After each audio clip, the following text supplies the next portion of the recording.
최근 계속되는 질문을 던지고 계시는 분들 계십니까? 명확한 답이 떠오르기까지.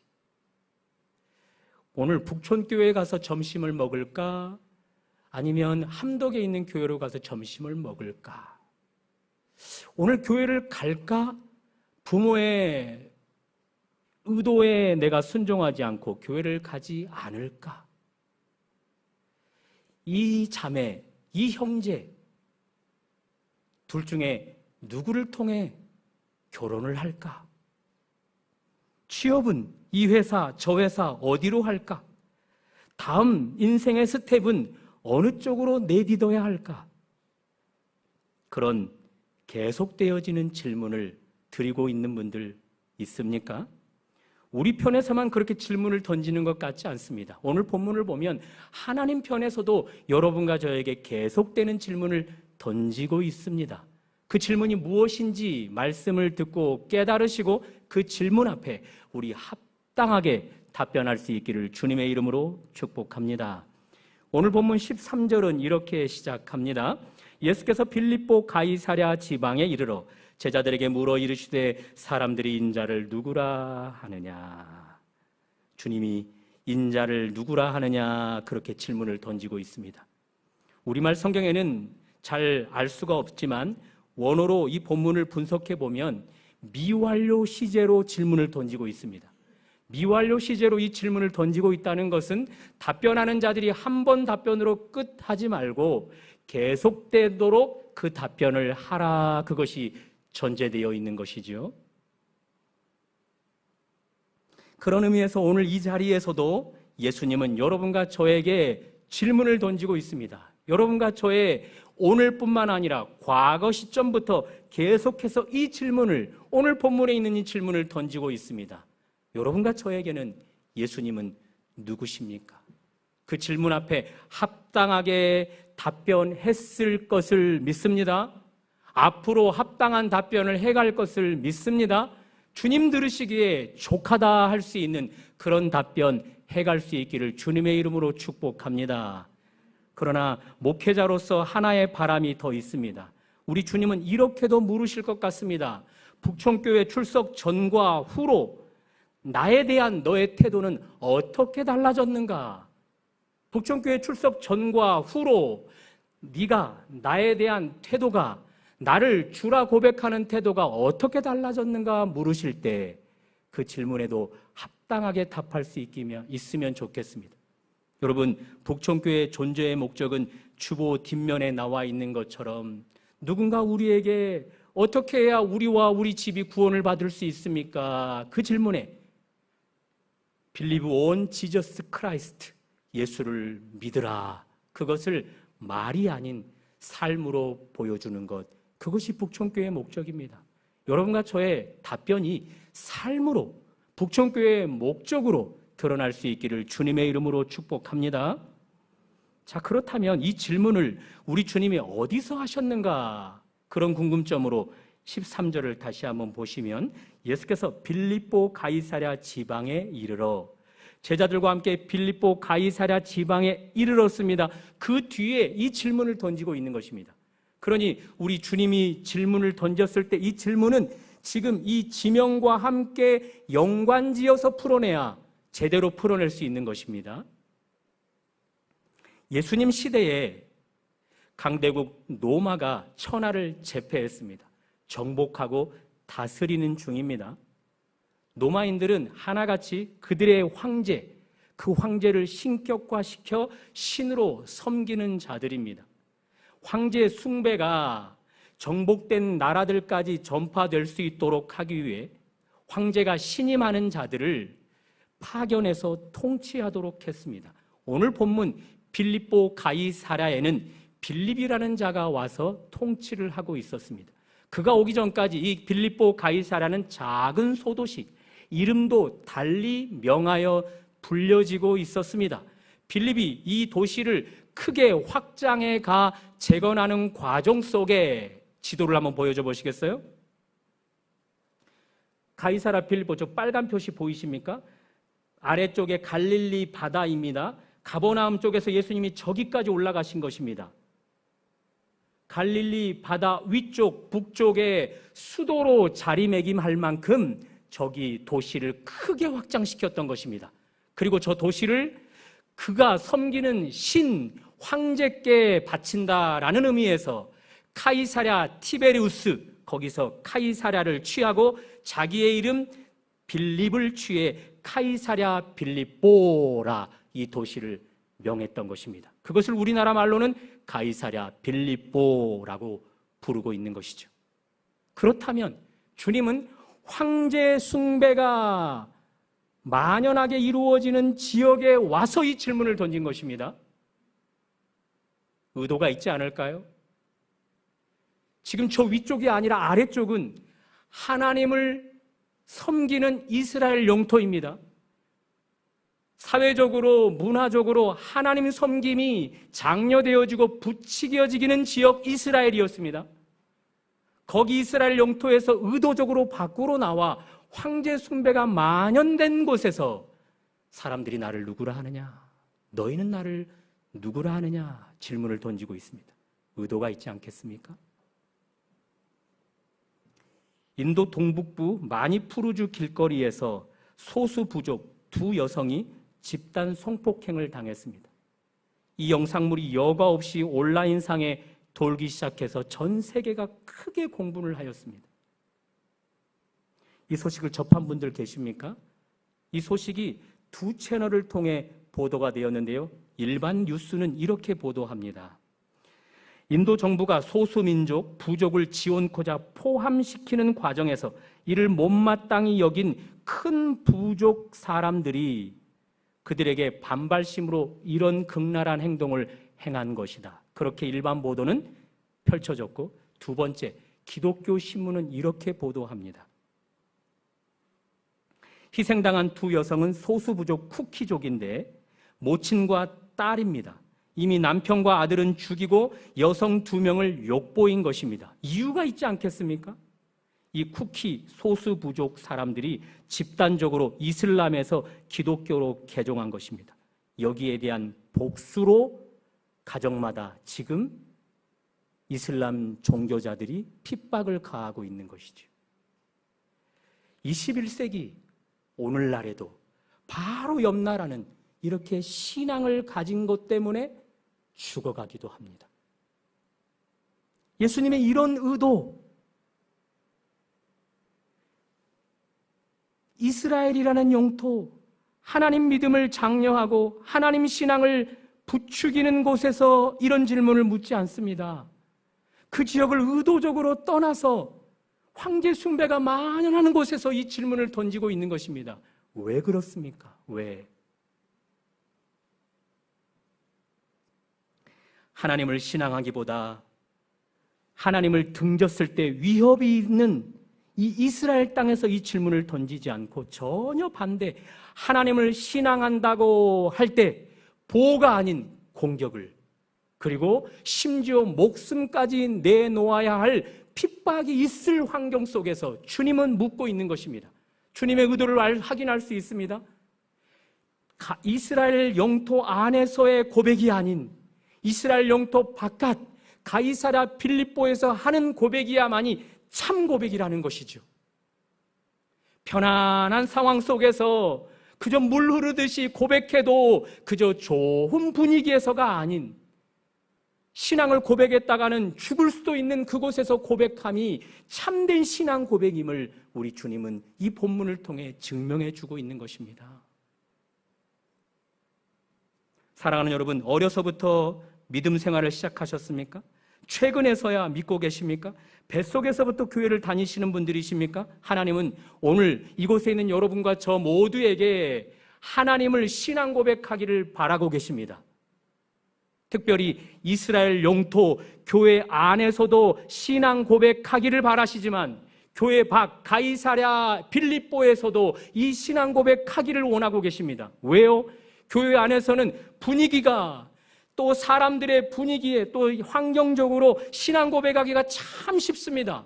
은혜에 취해서라도, 사람들에 휩쓸려서라도 신앙 고백하기가 참 쉽지만 가이사랴 빌립보 교회 밖은 그런 분위기가 아니라는 것이죠.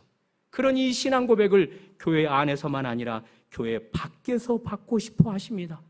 여러분의 직장의 삶 그 한가운데서, 여러분이 살아가는 그 사회 구성원 그 자리에서, 회식으로 술자리에 갔다면 그 술자리에서, 담배를 태우는 그 자리에 갔다면 그 자리에서, 내가 신앙인인 것이 오픈되었을 때 그 사람과 나의 관계가 껄끄러워질 수 있는 상황에서, 내가 목회자요, 내가 직분자요, 내가 선교사요, 선교사 훈련생이라는 사실이 드러나게 되었을 때 유익이 아닌 손해가 끼쳐질 만한 그런 현장에서 우리 주님은 여러분과 저에게 신앙 고백 받기를 원하고 계십니다. 왜냐하면 교회 안에서 하는 신앙 고백은 가짜일 수 있지만 교회 밖 가이사랴 필립보에서 행하는 고백은 참일 수 있기 때문에 그렇습니다. 지난주 울산에서 16명의 청년 20살에서 25살 위주의 선교팀이 내려와 북촌교회를 중심으로 단기 선교를 진행했습니다. 노인정 사역과 교회유지 보수 사역을 잘하고 이틀 밤마다 버스킹을 진행했습니다. 한 번은 함덕바다에서, 한 번은 삼양해변에서. 애초에 계획은 1시간만 버스킹을 진행하는 것이었습니다. 그런데 찬양을 하다가 은혜를 받아서일까요? 하나님의 은혜가 감동으로 전달되어서 그럴까요? 2시간을 넘도록 찬양하기 시작합니다. 누가 시켜서 한 것 아닙니다. 자원해서 한 것입니다. 특별히 삼양에서 해변가에서 버스킹을 할 때는 갑자기 비가 쏟아지기 시작했습니다. 지켜보는 사람들이 하나 둘 다 떠나가는 시점, 그들은 더 뜨겁게 춤을 추며 하나님을 찬양하기 시작합니다. 청년의 때입니다. 그것도 낯선 제주입니다. 일면식도 없는 사람들 앞입니다. 그런 행동하기가 쉽지가 않습니다. 그래서 알 수 있습니다. 그들의 찬양은, 하나님 앞에 춤추며 올려드린 고백은 참이요 거짓이 아니라는 사실입니다. 진정성 있는 고백이라는 사실입니다. 한 목회자가 비행기를 타고 자리를 찾아 착석하려는 과정에 어떤 한 분이 그 목사님을 알아보고 가까이 와서는 목사님! 꾸벅 반색을 하며 인사를 하더랍니다.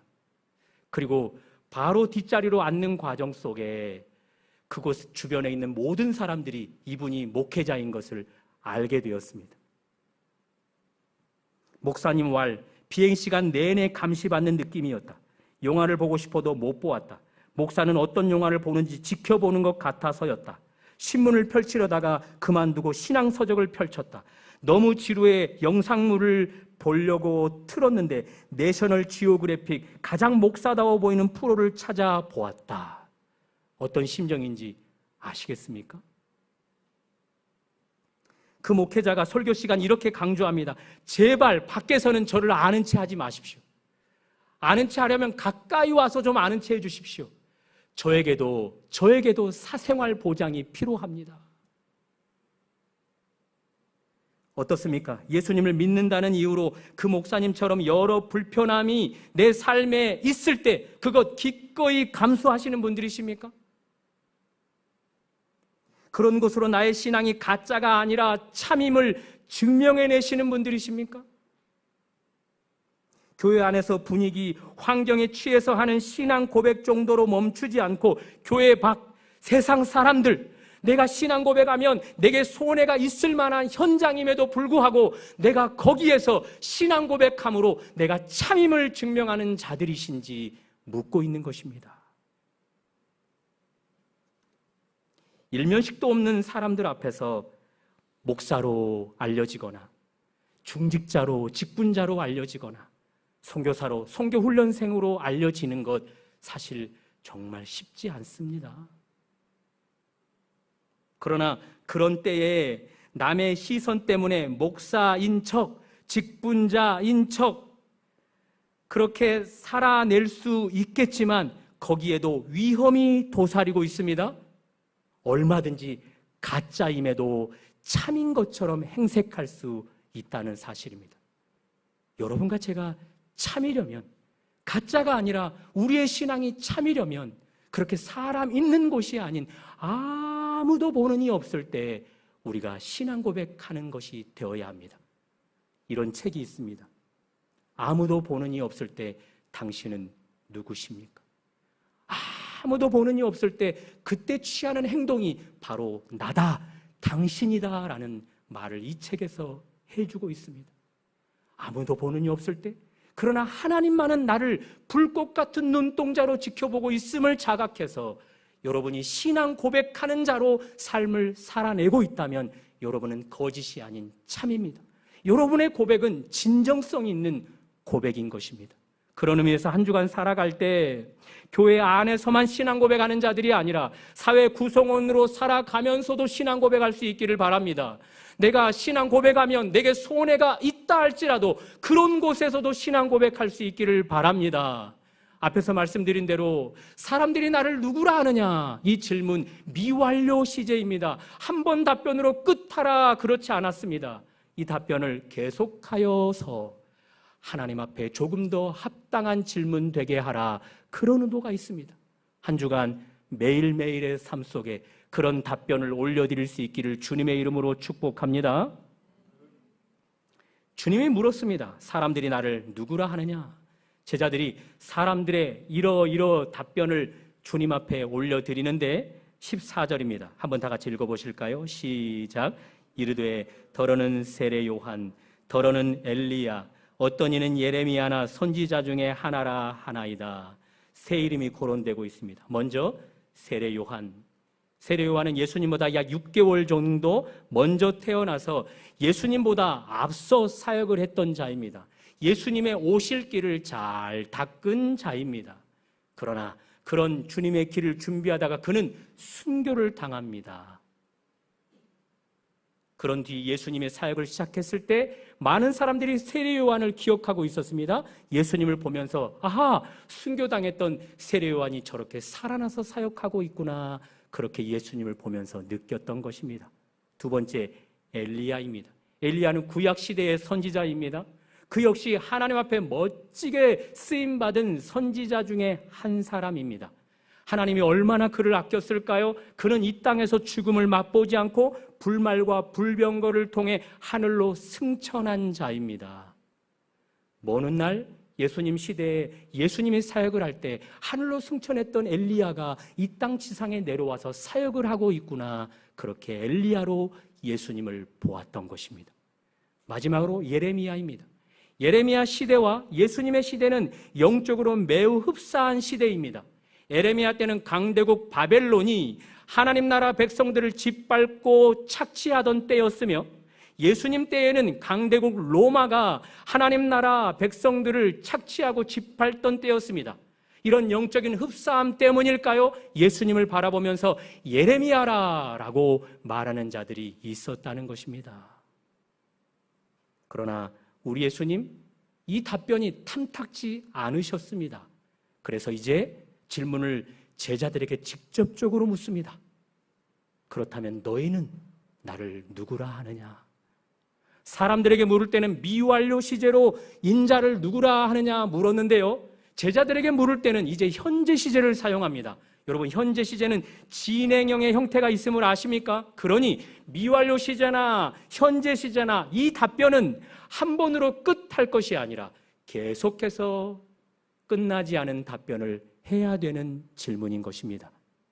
자, 이제 베드로가 예수님께 답변을 하면서 제자들 전체를 대표해서 답변을 합니다. 18절입니다. 16절입니다. 우리 다 같이 한번 읽어보면서 우리가 신앙 고백한다는 마음으로 해봅니다. 시작.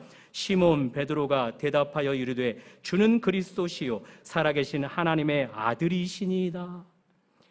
우리 주님이 듣기에 너무 흡족한 대답이었던 것 같습니다. 그래서 주님 기다렸다는 듯이 이렇게 화답해 줍니다. 17절도 다 같이 읽어봅니다. 시작. 예수께서 대답하여 이르시되 바요나 시몬아, 내가 복이 있도다. 이를 내게 알게 하니는 혈육이 아니요 하늘에 계신 내 아버지시니라. 사랑하는 여러분, 우리가 믿고 따르는 예수, 그 예수님을 따른 기간이 어느 정도 되었다면 우리들도 이렇게 제자들과 같이 주님 들으시기에 합당한 신앙 고백 해드려야 합니다. 가능하다면 베드로와 같이 주는 그리스도십니다, 이 땅의 죄인들을 구원하기 위해 기름을 부음을 받은 그리스도십니다. 그리고 당신은 하나님의 아들이십니다. 고백할 수 있는 여러분과 제가 될 수 있기를 바랍니다.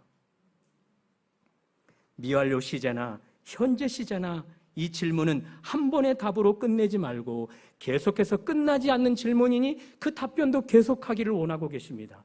여러분과 제가 이 답변을 계속해서 하되 베드로처럼 합당한 답변을 드려 하나님을 흡족해 하게 하는 그런 인생들 되기를 주님의 이름으로 축복합니다. 그렇다면 우리 주님은 왜 여러분과 저에게 이런 신앙 고백 듣고자 하시는 걸까요? 두 가지 은혜를 주시고자 합니다. 첫 번째 18절의 은혜입니다. 어떤 은혜인지 우리 한번 눈으로 따라와 보십시오. 제가 읽습니다. 또 내가 내게 이르노니 너는 베드로라. 내가 이 반석 위에 내 교회를 세우리니 음부의 권세가 이기지 못하리라. 제 말로 풀어보면 베드로처럼 예수님을 향해 멋진 신앙 고백을 하면 예수님께서 그들을 반석 위에 세우신답니다. 반석 위에 세우셔서 그를 보호하시는데 음부의 권세가 이기지 못하도록 보호하신답니다. 음부의 권세는 어둠의 영의 우두머리 사탄이 공격한다는 것 아니겠습니까? 최고의 장악력과 힘을 가지고 공격해 올 때 그 누구도 신앙 고백하는 자는 넘어지지 않게 하겠다. 하나님의 보호가 이 요절 속에 들어있는 것입니다. 그러니 여러분과 제가 베드로처럼 신앙 고백할 때 우리 역시 반석 위에 세워지는 자 되게 되어집니다. 그리고 거기서부터 우리는 보호가 허락되어지는 것입니다. 신앙 고백을 하는 순간 그때부터 반석 위에 세워짐이, 그때부터 하나님의 보호와 지키심이 뒤따르는 것입니다. 학자들은 이 18절을 연구하면서 왜 이 반석 위에 내가 교회를 세우겠다라고 말했을까? 그러면서 의문을 던지며 이 반석을 풀어내기 시작합니다.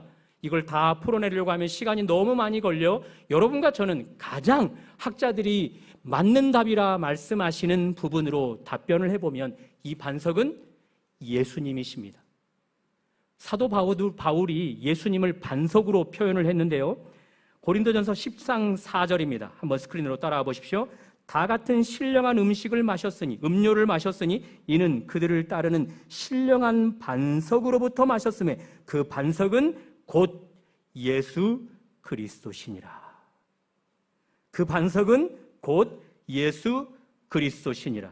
그러니 예수님을 반석으로 표현한 이유는요, 반석의 특징은 무엇입니까? 흔들림이 없습니다. 반석의 특징은 요동침이 없습니다. 반석의 특징은 오직 하나, 견고함만이 있다는 사실입니다. 이것을 18절과 연결을 해보면 어떻게 되어집니까? 여러분과 제가 베드로처럼 하나님 앞에 멋진 신앙 고백, 하나님 만족도에 차고 넘칠 만한 신앙 고백을 드리면 그 순간부터 견고한 반석이신 예수님 위에 우리가 서게 되는 것입니다. 그 순간부터 요동함, 요동침, 균형이 깨어져감 이런 것은 없게 되어지고 하나님 앞에 견고함을 유지하는 삶을 살아가게 되는 것입니다. 그러니 여러분, 최근 흔들리고 계십니까? 요동치는 삶입니까? 삶의 균형이 깨어지는 것입니까? 그렇다면 지금이야말로 하나님 앞에 합당한 신앙 고백 드릴 때가 된 것입니다. 또한 성경이 예수님을 반석으로 표현한 이유는 다른 이유도 있습니다. 로마서 9장 32절 33절까지를 보면 불신자들에게는 그 반석이신 예수님이 부딪히는 돌과 거치는 반석으로 당신을 드러내겠다 이야기합니다. 이 부분은 심판하는 돌로 표현을 해주고 있습니다. 다니엘 2장으로 잠시 넘어가 볼 겁니다. 다니엘 2장에 보면 하나님께서 앞으로 미래 세계 가운데서 여러 나라 굵직굵직한 강대국들이 세워지게 되어질 것을 다니엘을 통해 예언을 하여 보여주십니다. 자, 그때 이런 큰 신상을 보여줍니다. 이미지로 한번 스크린으로 봐줘 보십시오. 머리는 순금, 가슴과 팔은 은, 배와 넓적다리는 놋, 그 종아리는 쇠, 그 발은 얼마는 쇠요 얼마는 진흙의 신상을 보여줍니다. 학자들은 바벨론의 시대가 머리였고 바사라는 시대가 어깨와 팔이었고 동이라는 시대는 마게도니아 헬라 시대이며 지금 예수님 시대의 철 로마 시대가 종아리라는 것입니다. 그리고 발은 철과 흙으로 되어 있는데 그들은 10개의 야만 부족들이 세워지는 때라 이야기를 합니다. 이것 믿어도 되고 안 믿어도 됩니다. 다만 우리가 이 요절에서 더 취하고자 하는 것은 이제 돌 하나가 굴러나와서 이 신상을 넘어뜨려 버리는데요. 다음 요절 계속해서 보여주십시오. 34절, 35절을 제가 읽습니다. 또 손대지 아니한 돌이 나와서 신상의 새와 진흙에 팔을 쳐서 부서뜨리매 그때 새와 진흙과 녹과 은과 금이 다 부서져 여름 타작마당에 겨같이 되어 바람에 불려간 것 같이 사라져 버린다. 다만 우상을 친 돌은 태산을 이루어 온 세계에 가득하였나이다. 할렐루야. 반석이신 예수님은 동전의 양명성을 띠고 있는 것입니다. 그분께 신앙 고백으로 흡족한 신앙을 올려드리는 자들에게는 반석이신 주님이 반석의 특징, 견고함 그 자체로 그를 지켜주는 것입니다. 흔들림과 요동침과 깨어짐이 없도록. 그리고 그 어떤 외부 세력도 공중 권세 잡은 가장 강한 영적인 권세들도 넘어뜨리지 못하는 자 되게 합니다. 여러분과 제가 이 보호 가운데 들어가야 하는 것입니다. 그러나 동전의 양명성처럼 반대면에 그분은 불신자들에게는 계속해서 거치는 반석으로 부딪히는 반석으로 그들에게 당신을 드러내십니다. 거기서 멈추는가? 아닙니다. 계속해서 불신으로 신앙 고백하지 않을 때는 신상에서 보여주었던 것처럼 그것들을 쳐서 타작마당에서 휘날리는 바람에 가볍게 떠돌아다니는 그러다가 쉬 사라져버리는 그런 인생 되게 하시겠다. 성경은 이야기해 주고 있는 것입니다. 그러니 여러분 하나님 앞에 합당한 신앙 고백 드려서 우리 하루라도 더 빨리 견고한 반석이신 예수님 위에 서서 흔들림도 요동함도 없는 인생 될 수 있기를 바랍니다. 어둠의 영들이 그 어떤 공격으로 우리를 무너뜨리려 해도 지킴받고 보호받는 인생 될 수 있기를 주님의 이름으로 축복합니다. 예수님이 신앙 고백을 우리에게 받고자 하는 것은 이렇게 첫 번째 18절의 은혜를 주시고자 함입니다. 두 번째 은혜가 또 하나가 있습니다. 19절입니다. 한번 다 같이 읽어보실까요? 시작. 내가 천국 열쇠를 내게 주리니 내가 땅에서 무엇이든지 매면 하늘에서도 매일 것이요 내가 땅에서 무엇이든지 풀면 하늘에서도 풀리리라 하시고 천국 열쇠를 주시겠답니다. 갑자기 그 열쇠로 풀거나 닫거나 하는 특권을 주시겠답니다. 도대체 이 말씀을 이 시대에 어떻게 풀면 좋을까요? 여기 핵심은 하나님 앞에 합당한 신앙 고백을 하는 자에게는 땅에 발을 딛고 살아가지만 천국, 하늘나라, 하나님의 나라에 잇대어지는 자 되게 한다는 사실입니다. 그때부터 하늘의 보호와 하나님의 역사가 이 사람, 땅에 사는 사람에게 이루어지는 것입니다. 하나님과 하늘의 보호가 이 사람에게 있지만 이 사람은 이 땅에서 그냥 살아가지 않습니다. 하나님 앞에 올린 신앙 고백을 삶으로 도전해 갈 때 우리 하나님, 그가 도전하는 일에 하늘에서부터 응답하시겠다는 것입니다. 그러니 주기도문에 있는 내용 그대로입니다. 뜻이 하늘에서 이루어진 것 같이 땅에서 이루어지는데 그것 누가 이루는가? 오늘 사도 베드로처럼 마태복음 16장 16절에 주는 그리스도시요 살아계신 하나님의 아들이십니다. 흡족한 신앙 고백 올려드리는 자들이 이 땅에 하나님의 뜻을 성취시키는 주인공 되는 것입니다. 반대도 있습니다. 이 신앙 고백을 계속해서 드리지 않는 자들은 여전히 이 땅에서만 발을 딛고 살아갑니다. 하나님 나라와 잇대어지지 못하는 인생이기 때문에 결국 땅의 것으로만 영향을 받습니다. 성경은 땅의 것들은 다 썩어져 버릴 것, 장차 망할 것들이라 이야기합니다. 그런 인생으로 곤두박질을 치게 되는 것입니다. 그러니 여러분, 이제 선택은 여러분과 저에게 달렸습니다. 베드로처럼 하나님 받으시기에 흡족한 신앙 고백 올려드리는 자에게 18절의 은혜, 19절의 은혜가 허락되어집니다. 흔들림의 삶에서, 요동치는 삶에서 견고함을 살아내기를 바라십니까? 내 안에 어둠의 장악력이 커져서 계속해서 공격받아 내가 나로 살아가지 못하는 모습이십니까? 신앙 고백으로 하나님 견고한 반석 위에 설 수 있기를 바랍니다. 천국과 잇대어지는 삶이 아니어서, 하나님과 하늘나라와 잇대인 삶이 아니어서, 땅과만 연결된 사람이어서 그저 계속해서 땅의 영향력만 받고 살아가는 그런 안타까운 사람들이십니까? 멋진 신앙 고백 하나님 앞에 올려드려서 이제는 하늘의 영향을 받고, 그리고 하늘의 영향을 땅으로 영향력을 행사하는 여러분과 제가 될 수 있기를 주님의 이름으로 축복합니다. 사랑하는 여러분, 사람들이 인자를 누구라 하느냐, 이 질문 미완료 시제입니다. 이 답변을 한 번으로 끝하지 말라 말씀하십니다. 제자들에게는 현재 시점에서 묻습니다. 그렇다면 너희들은 나를 누구라 하느냐? 그 질문, 현재 시제 역시 계속 진행의 형태를 띠고 있습니다.